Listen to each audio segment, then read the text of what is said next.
Voilà, grâce donc à l'ensemble des journalistes de France 3, des reporters, nous essayons depuis donc le milieu de l'après-midi de vous tenir au courant au fur et à mesure des développements après ces triples attentats donc à New York et à Washington. Nous allons refaire un point complet de toutes les informations dont nous disposons, à la fois en information et puis des images et de nouvelles images qui sont d'ailleurs arrivées il y a peu de temps.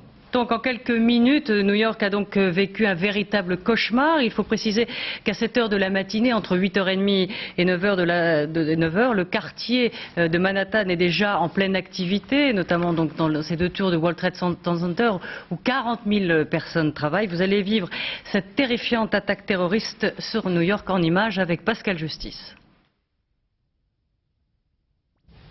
La scène est plus incroyable que le scénario de la tour infernale. Tout a commencé ce matin à 8h43 à New York. Une première explosion a retenti en plein Manhattan. Un avion de ligne avec 58 passagers à son bord vient de heurter l'une des tours du World Trade Center. La télévision américaine braque ses caméras sur la tour en feu quand, 18 minutes plus tard, un second avion apparaît dans le ciel. Il s'agit cette fois d'un Boeing 767 d'American Airlines, détourné depuis Boston avec 81 passagers à son bord. Il va percuter la tour jumelle de plein fouet en direct devant les téléspectateurs du monde entier. L'explosion est terrible. À l'intérieur, prisonniers des flammes, les gens appellent au secours. Certains cèdent à la panique et décident de sauter dans le vide. S'ensuivent des scènes de détresse et de panique collective dans les rues new-yorkaises alors que le maire fait évacuer tout le sud de Manhattan. J'étais au 36e étage quand ça s'est produit. C'était comme un tremblement de terre. L'immeuble a été secoué, tout tremblait. Tout est tombé par la fenêtre. C'est vraiment incroyable. Dans un nuage de fumée gigantesque, le building le plus célèbre du monde va maintenant s'effondrer.